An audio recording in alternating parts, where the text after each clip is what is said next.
Hello viewer शिक्षक साथियों, आपके अपने YouTube channel DS Mishra official पर एक नए वीडियो के साथ आपका पुनः हार्दिक स्वागत है। आज का जो वीडियो आपके लिए लेकर के आए हैं वह संबंधित होगा जो बीपीएससी के द्वारा माध्यमिक विद्यालयों में हेडमास्टर की नियुक्ति की गई थी, उसके नियमावली में संशोधन किया गया है। उसी नियमावली के संशोधन का विश्लेषण लेकर के आज के वीडियो में आए हैं। हो सकता है कि आप यह जो है पीडीएफ देख चुके होंगे, लेकिन इसके कुछ टेक्निकल पहलू को हम लोग को देखना समझना ज़रूरी है कि इससे किसको क्या फ़ायदा मिल रहा है और किस बिंदु पर क्या जो है संशोधन किया गया है। इन सब चीज़ों को हम लोग देखेंगे और उससे किनको किनको प्रत्यक्ष रूप से लाभ मिलेगा, और साथ ही साथ जो प्राथमिक विद्यालयों के हेड टीचर की बहाली हो रही थी, जो कोर्ट के द्वारा रोक लगा दी गई, उसमें भी इस संशोधन के बाद क्या संभावनाएं बन रही है, क्या उसमें भी संशोधन होगा, उसमें भी संशोधन होगा तो क्या संशोधन हो सकता है,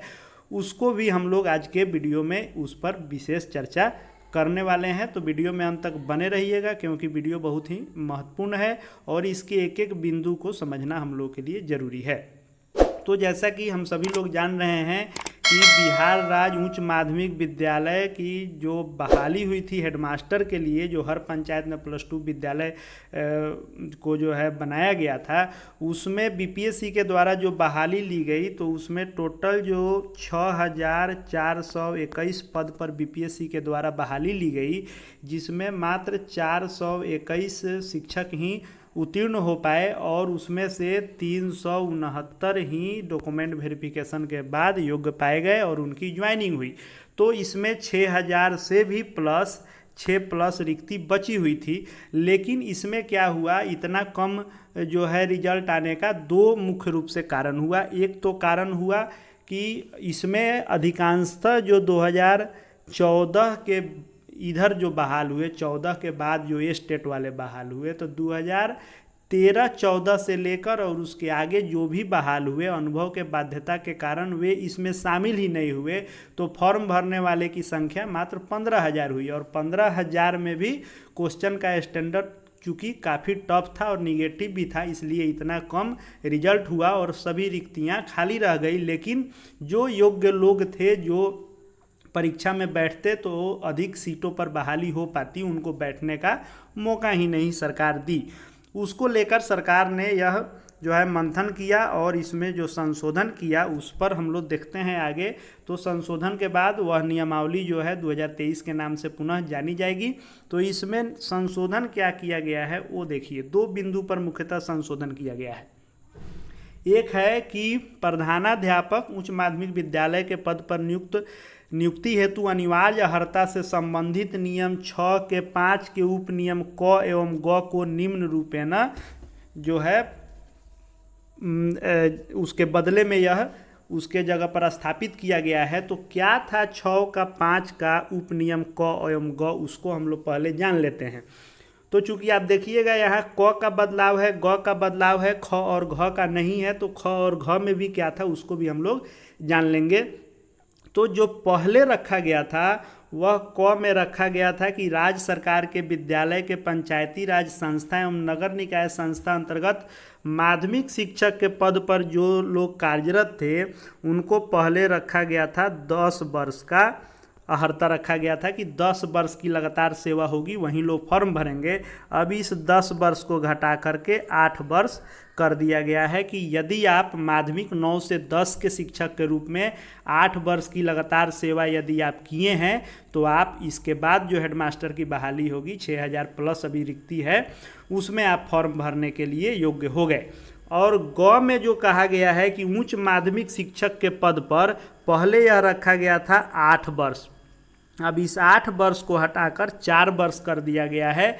तो अब मैक्सिमम लोग जो है जो इसमें बैठते और परीक्षाओं को निकालते, वे लोग अब बैठने के योग्य हो गए हैं। तो क में जो माध्यमिक विद्यालय के शिक्षक के लिए 10 वर्ष की सेवा थी, उसको घटा करके 8 वर्ष कर दिया गया है। और बिंदु ग में जो पुरानी नियमावली में 8 वर्ष रखा गया था उच्च माध्यमिक शिक्षकों के लिए सेवा अवधि, उसको घटा करके 4 वर्ष कर दिया गया है। अब है कि ख में क्या था और घ में क्या था। तो ख में था कि वैसे शिक्षक जो आईसीएसई बोर्ड या सीबीएसई बोर्ड या बीएसईबी बोर्ड के द्वारा स्थायी मान्यता प्राप्त विद्यालय के माध्यमिक शिक्षक के रूप में आपको 12 वर्ष की सेवा दिए होंगे, वे फॉर्म भर सकते थे। और घ में था कि बीएसईबी या आईसीएसई या सीबीएसई बोर्ड के उच्च माध्यमिक के पद पर कार्यरत शिक्षक जो 10 वर्ष की सेवा पूर्ण किए होंगे, वे फॉर्म भर सकते थे। तो ख और घ को वैसे ही रखा गया है, इसमें कोई संशोधन नहीं किया गया है। यानी जो लोग मान्यता प्राप्त संस्थाओं से माध्यमिक या उच्च माध्यमिक के शिक्षक के पद पर होते हुए यदि ये फॉर्म भरना चाहते हैं तो उनके लिए नियमावली में कोई शिथिलता नहीं की गई है। लेकिन जो बिहार सरकार के शिक्षक हैं, जो माध्यमिक शिक्षक के रूप में 8 वर्ष पूरा कर लिए होंगे और उच्च माध्यमिक के रूप में 4 वर्ष पूर्ण कर लिए होंगे, उनको अब योग्य माना गया है इस फॉर्म को भरने की अर्हता वे पूर्ण करते हैं। यही 6 के 5 के क और ग को जो है चेंज किया गया है। उसके बाद जो किया गया है वह है कि नियुक्ति की प्रक्रिया से संबंधित 8 के 3 और 8 के 5 के नियम में बदलाव किया गया है। तो यह क्या था, तो 8 के 3 में लिखा हुआ था कि परीक्षा के पाठ्यक्रम प्रारूप और उसके रिजल्ट का फल देने का मतलब रिजल्ट परीक्षा के विज्ञापन से लेकर रिजल्ट को आउट करने तक का अधिकार जो है टोटली आयोग को दिया गया था। और 8 के 5 में था कि न्यूनतम अर्हता तय करने का भी जो है विवेकाधिकार आयोग को ही दिया गया था। यानी बीपीएससी ने परीक्षा लिया था तो बिहार लोक सेवा आयोग को ही अधिकार था कि वहीं इसका परीक्षा पैटर्न, सिलेबस, कैसा क्वेश्चन रहेगा, कितना अर्हता रहेगा, कैसे रिजल्ट आएगा, कितना पर मेरिट बनेगा, मिनिमम जो है क्वालिफाइंग कट ऑफ क्या रहेगा, यह सब आयोग को तय करने का अधिकार दे दिया गया था। लेकिन अब कहा गया है कि आयोग द्वारा परीक्षा हेतु पाठ्यक्रम एवं परीक्षा का प्रारूप जो है प्रशासी विभाग के परामर्श से निर्धारित किया जाएगा। यानी अब शिक्षा विभाग और आयोग मिल करके यह सब चीज़ों को तय करेंगे। हो सकता है कि निगेटिव भी इसमें हटाया जाए, वह जो है जब विज्ञापन आएगा तो यह क्लियर होगा।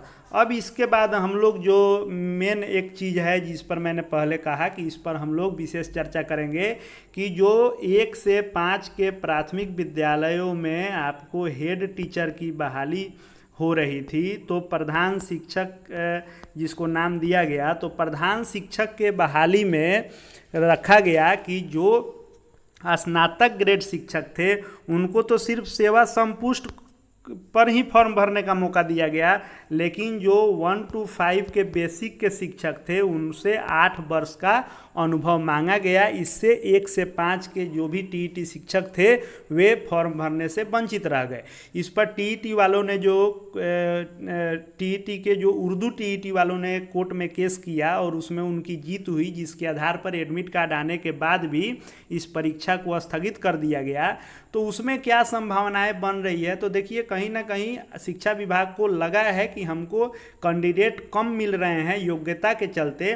तो जैसे आपको हाई स्कूल के हेडमास्टर के लिए चेंज किया गया है कि माध्यमिक जो पहले 10 साल मांगा गया था 8 वर्ष कर दिया गया, और उच्च माध्यमिक का जो है आपको पहले 8 वर्ष रखा गया था उसको सीधा आधा 4 वर्ष कर दिया गया। तो ऐसी संभावना और आशा रखी जा सकती है कि जो 8 वर्ष था उसको भी घटा करके 6 वर्ष या 5 वर्ष किया जा सकता है। चूँकि कोर्ट का भी मामला था और इस पर सुझाव भी मांगा गया, तो सुझाव और आपत्ति जो मांगा गया था 2 महीनों के लिए 60 दिनों के लिए, तो उसमें अधिकतर लोगों ने सेवा अवधि को ही घटाने का आपत्ति और सुझाव दिया है। तो कोर्ट का ही आदेश था कि 60 दिनों के आपत्ति और सुझाव पर अमल करके आप नई नियमावली बनाइए। तो नई नियमावली अभी उसकी संशोधित आई नहीं है, वो भी आशा किया जा रहा है कि अगले मंथ तक हो सकता है कि उसका संशोधित नियमावली आए और फिर से बहाली शुरू हो। तो उसमें भी ऐसा संभावना और आशा रखा जा सकता है कि जो 8 वर्ष है उसको सरकार घटा करके 6 या 5 वर्ष कर सकती है। विशेष जब वह क्लियर होगा तो पुनः अपडेट लेकर के आएंगे। आगे भी शिक्षा विभाग शिक्षकों एवं शिक्षा जगत से जुड़ी हर खबर से लेटेस्ट अपडेट से अपडेटेड रहने के लिए DS मिश्रा ऑफिशियल चैनल को सब्सक्राइब कर लें एवं DS मिश्रा ऑफिशियल नाम से ही हमारा जो है टेलीग्राम का चैनल है उससे भी जुड़ जाएं। आपको विभागीय हर पत्र और अपडेट PDF इत्यादि वहाँ पर आपको उपलब्ध हो जाएंगे। इस वीडियो को देखने के लिए आपका बहुत बहुत धन्यवाद।